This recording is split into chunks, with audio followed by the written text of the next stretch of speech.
My love the hakim efligi. So what are Rabbi Yaakov and the Rabbanan arguing about? Rabbi Yaakov savra omrim bisuri hanare shachal afanecha. The Rabbanan sabri ein omrim bisuri hana hari shachal afanecha. So we'll say at first glance the machlokis is relatively straightforward. In other words, we'll say what's happening over here. I was watching a shar. I was addressed to watch a shar. The shar killed someone on my watch. The shar has now been, the judgment has been handed down. Based in Paskin, the shar is to be executed. I now show up at Ruvain's doorstep and say, thank you so much. I so much enjoyed watching your shar. Here is your shar back. Only one issue I almost forgot to tell you. Beis is going to execute your shar for killing a person. Rabbanan say, I as a shaliach have not fulfilled my agency and I owe Ruvain a new shar. Rabbi Yaakov says, no, I have the ability to say, you gave me a shar, I'm giving you back a shar, I have fulfilled my obligation. What are they arguing about to both sides? So what they're arguing about is, Rabbi Yaakov, the Rabbanan holds, that when it comes to Isuri Hana, you cannot say Hare Shachal Afanecha. Here's your axe. Yet Rabbi Yaakov holds, by Isuri Hana, you can say Hare Shachal Afanecha. To which the Gemara says, no, not true. Well, listen to this. Because Rabbah says everyone agrees that when it comes to Israel, saying that it's Asr Ba'ana, you could return that object to the owner, and you could say, Hare Shachal Afanecha. Right? They both say that even though the object that I received was not Asr Ba'ana, and the object that was undergoing some kind of change that makes it Asr Ba'ana, I, as the custodian, have the ability to, or as the thief, have the ability to give it back and say, look, as long as the object is physically the same, even if the status has changed, it's a proper hashava, proper return. De'im kain, because I will say, if this is not true, niflagu b'chametz b'pesach. Then I will say, let them argue in the case of chametz b'pesach, or chametz shalom b'pesach. I will say, and I remember again, no one argues on the case of chametz sha'ar alav Pesach. Right? Rabbi say everybody agreed that what? If I steal chametz before Pesach and I decide to return it after Pesach, then what? I have fulfilled my obligation, even though it's asr ba'ana. Right? So what do you see from here? That even by isuri hana, everyone agrees that harisha chalafanecha. Rabbi say if that's the case, then what are they arguing about in the shar case? Ela amar Rabba. We'll say here they are arguing about something different. Here their argument, Rabbi say, is about can you go ahead and sentence the shar not in the presence of the shar, without the shar being present. We learned this before. Listen to this. Rabbanan Savri in Gomrim Dino Shar Ela B'fanav. So the rabbis say you can't sentence the shar if the shar is not present. So therefore, I will say because of that, therefore it must have been that after the shar killed someone, the shomer took the shar to Beis Din for the sentencing. The Amrlei, because the owner could say to the shomer, I see certain nehile. Had you brought the shar back to me immediately after he killed someone, hava ma'arikna le'agma, I would have taken the shar right to the shar relocation program. Right, I would have gone ahead and taken him out to the swamp somewhere, taken him away, and therefore again he would have never been able to be sentenced. Hashta misarte biyad mandalo matzina lishtayuye dina ba'adei. Now you've handed him over to the Beis Din, and I have no ability to negotiate with the Beis Din. Therefore, Rabbi say the Rabbanan say. Therefore, when the shomer brings the shar back after sentencing, that means the shomer took the shar to Beis Din, and therefore again the shomer is going to be obligated to compensate the owner with a brand new shar, because the owner could say, had you brought back the shar immediately, we could have negotiated something. Now that you took the shar to Beis Din, you've caused me a total loss, therefore you'll be chayiv. For Rabbi Yaakov says, Gomrim dino shel shar shelo b'fanav. Right? Rabbi Yaakov says at the end of the day of Osai, the shar need not be present for sentencing, and therefore again, the Amrlei my avdile, the shomer could say, listen, I didn't do anything by bringing the shar to Beis Din, sof have a gamrlei dina shelo b'fanav. At the end of the day, again, they could have gone ahead and sentenced the shar, even not in his presence. So we'll say we'll stop over here for today. I'll record the rest of the shir a little bit later on.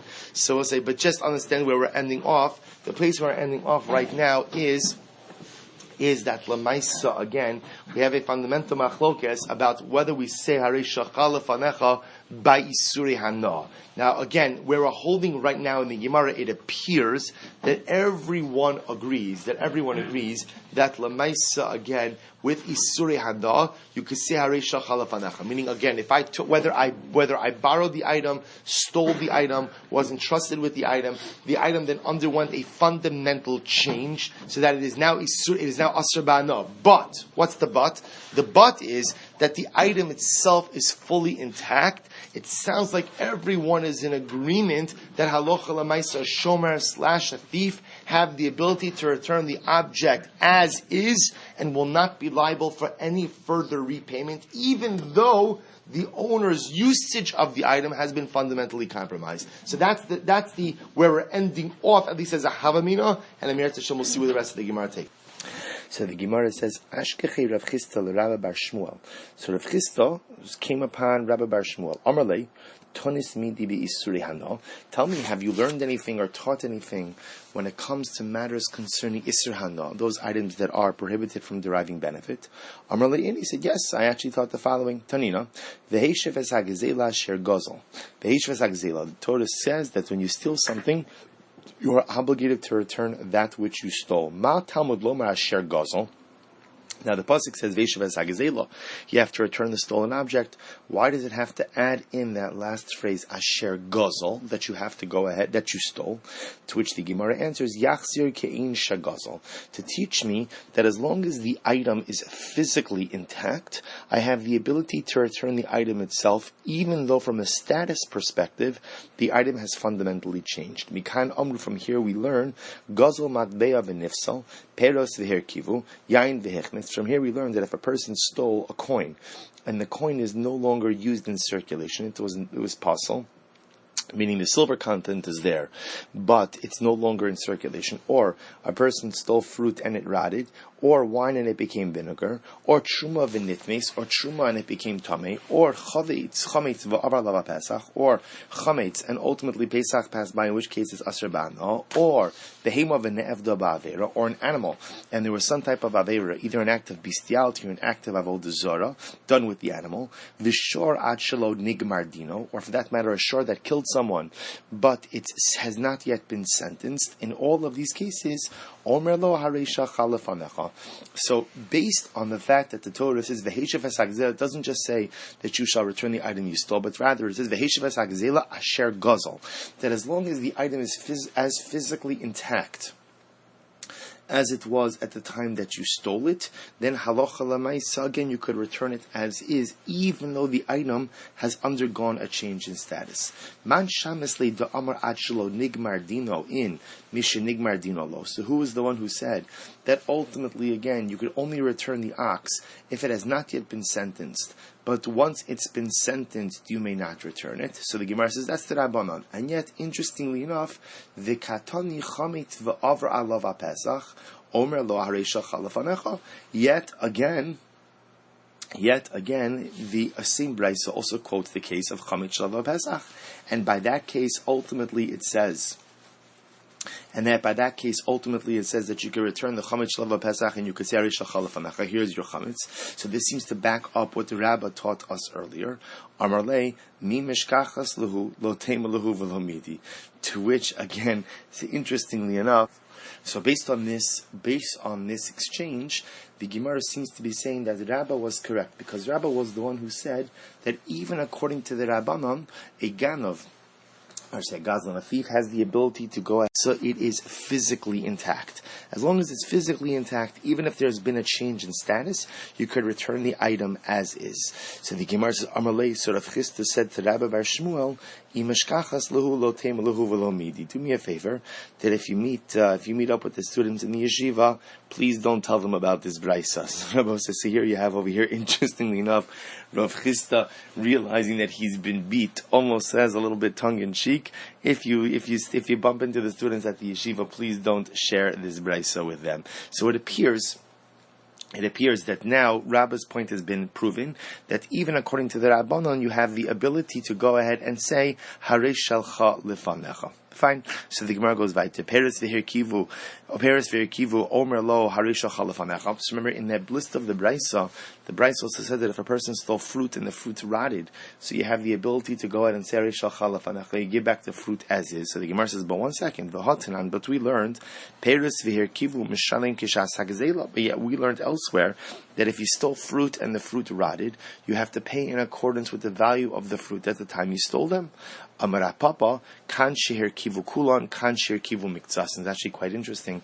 So Papa says it depends about the level of spoilage. If you look at Rashi says over here, Rashi says, no Rashi. So the idea over here that the Gemara is trying to highlight is that there's a certain amount of spoilage that is expected in produce.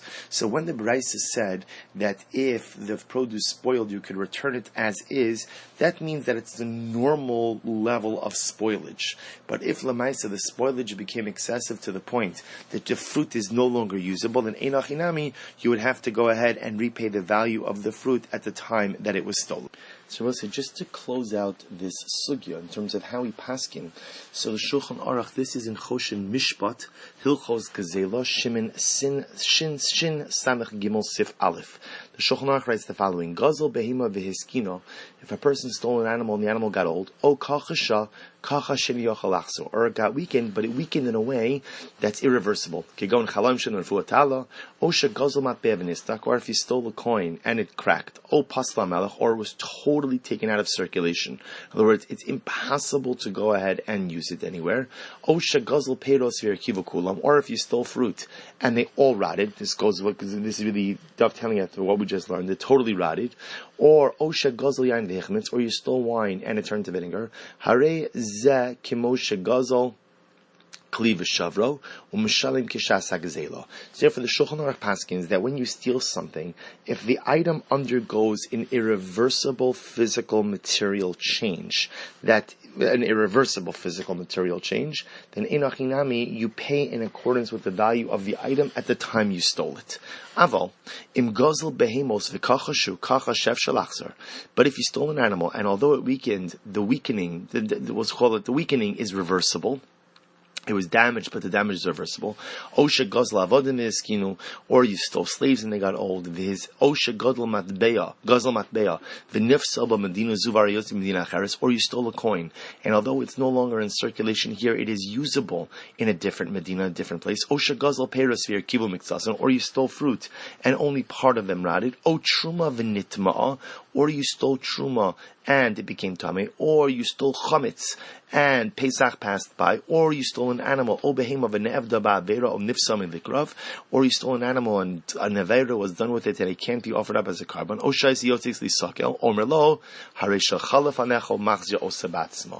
Shulchan Aruch paskins halacha l'maisa that if the item that I stole is totally physically intact, there's been no irreversible physical material change to the item, even if there has been a change in status, I have the ability to return the item as is and to say hareisha chalafanecha. If, on the other hand, the item has undergone an irreversible, significant material change, then einachinami, I am no longer able to go ahead and return the object. Rather, I pay the value of the object as it was at the time that I stole it. We'll stop over here. Meretz Hashem will pick up at the mishnah on the bottom of Tzadik Ches Amud Beis. Wishing everyone a wonderful day. Wishing everyone a wonderful day. Wishing everyone a wonderful day. Wishing everyone a wonderful day. Wishing everyone a wonderful day. Wishing everyone a wonderful day. Wishing everyone a wonderful day. Wishing everyone a wonderful day. Wishing everyone a wonderful day. Wishing everyone a wonderful day. Wishing everyone a wonderful day.